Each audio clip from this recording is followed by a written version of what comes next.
Yes. Another question.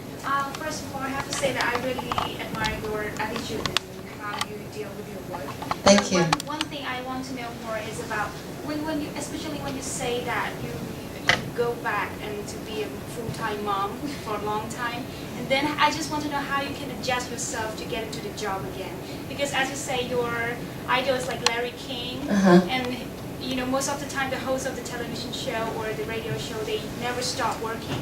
So once you stop during at that time and then you came back again, how can you adjust yourself to be this lively and talkative, like really creative like this? Okay. Well, thank goodness that for the last 7 years I've been at RTI.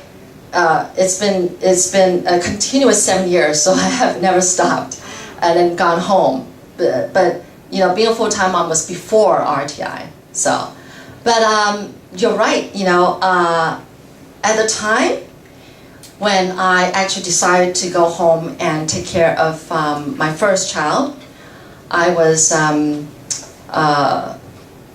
going like, because it was my husband who said, Wang Weizhou, you know, this guy, this TV producer guy is looking for a secretary. Go interview. And I'm going, well, what am I going to do with our daughter? Who's going to take care of her? Oh, we'll take care of that later.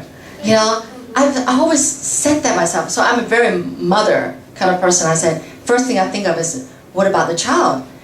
But anyway, of course we got babysitter and everything because I got the job. So I went back to work and I don't know.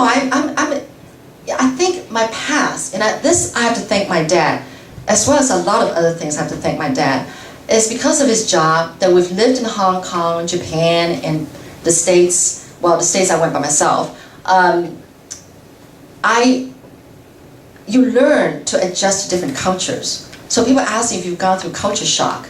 I think that has given me the experience so that I don't go through culture shock. So likewise, switching from full-time mom back to work was kind of not hard, you know. But I think I mentioned that was being a secretary in the States and being a secretary in Taiwan is two very different worlds. And I learned it through the hard way, crying and complaining and everything. But yeah, so it wasn't hard because when you've been home for a while, you know, this is the agony that full-time mothers go through. Because when you're home, you want to be with kids, but after a while, you kind of miss society. You feel like you've torn away from society. There's a lot that you don't know, you know, and you wonder what to do.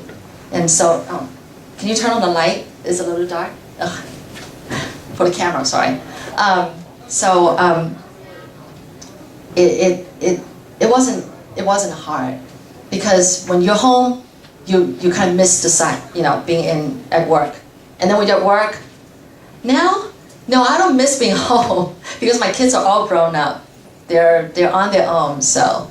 And I think I would enjoy this work. But I can tell you the truth is that after you get into broadcasting, you love it for life.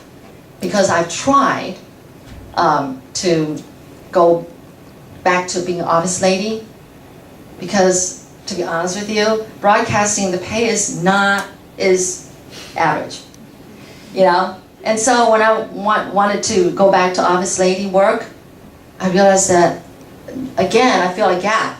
And I'm going, do I really want to go back to this? Sit at a desk from 9 to 5 and just typing and just doing research and then go home?